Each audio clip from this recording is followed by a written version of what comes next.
नमस्कार, आप देख रहे हैं देश न्यूज। में हूं आपके साथ मीनाक्षी। भारत विभिन्नताओं का देश है, इस बात में कोई दो राय नहीं है कि यहाँ भिन्न भिन्न जातियों, धर्मों व संप्रदायों के लोग निवास करते हैं, जिनका रहन सहन, पहनावा, बोलियां व मान्यताएं भी परस्पर भिन्न हैं। जब आप भारत की उत्तरी कोने से दक्षिण कोने तक भ्रमण करें तो निस्संदेह विभिन्नताओं को देखते हुए यह विश्वास करना कठिन हो जाता है कि ये सब भारत के ही भूभाग हैं। यहाँ का धरातल कहीं पर्वतीय है तो कहीं सपाट, कहीं घने जंगल हैं तो कहीं पठार। अक्सर हम देखते हैं कि भाषा की विविधता की भी यहाँ देखने को मिलती है। कुछ प्रदेशों में हिंदी भाषी लोग रहते हैं तो कुछ में अवधी या फिर मराठी भाषा प्रधान है। हमारे भारत देश में सामाजिक कुरीतियों की जड़ें इतनी गहरी हैं कि इन्हें सामूहिक प्रयासों द्वारा ही दूर किया जा सकता है। केवल सरकार या प्रशासन इसे रोकने में सक्षम नहीं है। इसके लिए सभी संप्रदायों, धार्मिक संस्थानों और समाज सेवियों को एकजुट होकर प्रयास करना होगा। तभी देश में व्याप्त सामाजिक कुरीतियों से मुक्ति की कल्पना की जा सकती है। आपको बता दें, आज कार्यक्रम में ऐसी ही कुछ अनकही कहानी के बारे में बताने जा रहे हैं कि शादी से पहले शर्त मान गए तो मिलेगी दुल्हनिया। ये कोई मजाक नहीं है, बल्कि सच है कि कटिहार के 14 गांव की कुछ ऐसी ही कहानी है। आपको बता दें, बिहार राज्य के जिले अहमदाबाद प्रखंड के 14 गांव ऐसे हैं जहां बेटियों की शादी से पहले अनोखी शर्त रखी जाती है और फिर शर्त पूरी होने के बाद ही लड़की वाले अपनी बेटी देते हैं। अक्सर ये तो सभी के यहाँ होता ही है कि शादी तय होने के समय और पहले भी लड़की वाले लड़के वाले की पूरी जांच पड़ताल करते हैं और शर्त पर खरा उतरने के बाद लड़के को उसकी दुल्हनिया दी जाती है। लेकिन यहाँ पर कुछ ऐसा होता है कि शादी से पहले लड़की वाले लड़के वाले से पूछते हैं कि उनके पास नाव है या नहीं। सोचिए, अगर आपके पास नाव नहीं है तो फिर शादी होगी? ऐसा तो एकदम भूल जाइए। हालांकि इस बीच एक गुंजाइश है कि लड़का अगर पसंद आ जाए तो इस स्थिति में दोनों दामाद को उपहार में नाव ही दी जाती है। फिलहाल आपको बताना चाहूंगी कि यह कोई परंपरा नहीं है, बल्कि बाढ़ ग्रस्त इलाका होने के कारण एक मजबूरी है। अहमदाबाद प्रखंड होकर महानंदा और गंगा नदी गुजरती है और यहाँ पर भीषण बाढ़ आने के कारण जमकर कटाव होता है, जिससे हर बार व्यापक रूप से जानमाल की क्षति होती है और आवागमन की समस्या हो जाती है। करीब 4 महीने तक इस इलाके के लोग दहशत में रहते हैं। देखने को मिलता है कि बाढ़ के कारण सड़कें डूब जाती हैं। अस्पताल, प्रखंड मुख्यालय या कहीं और जाना हो तो इन 14 गांव के लोगों के लिए नाव ही एकमात्र साधन है। इन्हीं कारणों की वजह से लोग इन गांवों में अपनी बेटी की शादी कराने के लिए पहले लड़के वाले के लिए घर, गांव, नाव या नहीं, उसकी पड़ताल करते हैं। अगर नाव नहीं रहती है तो अपनी बेटी का रिश्ता नहीं करते हैं।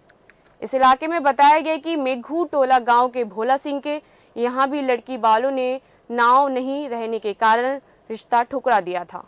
भोला सिंह ने बताया कि अपनी पोती की शादी को रिश्ता जिले के मनसाई प्रखंड के बंगूरी टाल गांव में तय की थी। हमेशा की तरह इस बार भी हुआ कि लड़की के परिजनों ने घर में नाव की हकीकत की थी और उन्होंने तहकीकात की थी कि उन्हें नाव चाहिए। मेरे यहाँ नाव नहीं रहने के कारण लड़की वालों ने रिश्ता नहीं किया।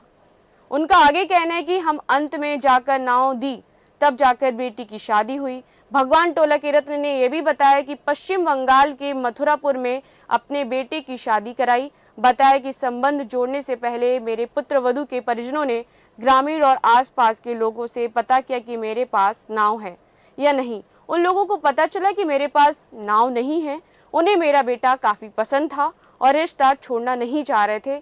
उन्होंने पहले उपहार स्वरूप नाव बनवा कर दिया, तब मेरे बेटे से अपनी बेटी की शादी कराई।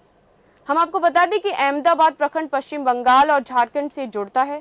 ऐसे में बिहार के अलावा झारखंड और पश्चिम बंगाल से भी लोग इन गाँव में अपने बेटे और बेटी का रिश्ता करते हैं। लेकिन अपनी बेटी की शादी करने वाले लोग यहाँ की बाढ़ की समस्या को लेकर कतराते भी हैं। अहमदाबाद प्रखंड के पार दियारा, चौकिया समेत कई गांव ऐसे हैं कि जहां 4 महीनों तक बाढ़ और कटाव की समस्या बनी रहती है। बताया जाता है कि ऐसे में यहाँ घर घर नाव खड़ी मिलती है। दुल्हन के पिता भी शादी में दूल्हे को दहेज में नाव देते हैं। लेकिन सोचिए, जब इंसान के ऊपर कोई मुसीबत आती है तो वह अक्सर उसका सामना ही करता है।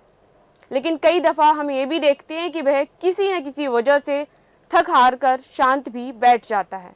और रही बात बिहार के इस इलाके की, यहाँ के लोगों का मानना है कि अगर हमारी परिस्थितियाँ ऐसी हैं तो हमको क्यों ना मिलकर कुछ ऐसा तोड़ निकालना चाहिए जिससे कि हमारी समस्या को समाधान भी हो सके और हम इस मुसीबत में पड़े तो ये हमारे काम भी आ सके। और ये कोई नया मामला नहीं है कि यहाँ पर ही ऐसी परंपरा हो। कई जगह पर हम ये भी देखते हैं कि सरकार और प्रशासन चाह कर भी उन चीज़ों को नहीं बदल सकता है। रही बात देश में फैली अलग अलग तरह की रीति रिवाजों की, तो ये सच में ही कभी कभी भले होने के साथ साथ खतरनाक ज़्यादा साबित हो जाती है, जिसके लिए शिक्षा के माध्यम से ही दूर किया जा सकता है। शिक्षा ही हमें अंधकार से प्रकाश की ओर ले जाती है। समाज में किसी परिवार का सदस्य शिक्षित होकर उच्च पद पर आसीन होता है तो उसका लक्ष्य होना चाहिए कि समाज के अंतिम छोर के व्यक्ति की उन्नति के लिए भी प्रयास करे। और तथागत फाउंडेशन ने शिक्षा को ही आधार बनाया है, लेकिन इन सभी सामाजिक कुरीतियों को अगर सच में ही दूर करने का है तो ठोस उपाय यही हो सकता है कि लोगों को शिक्षित किया जाए, उन्हें इन कुरीतियों के खिलाफ जागरूक किया जाए। हालांकि सरकार इसके लिए समय समय पर जागरूकता अभियान चलाती रहती है। फिलहाल मेरे साथ इस कार्यक्रम में इतना ही। देखते रहिए देश न्यूज़। नमस्कार।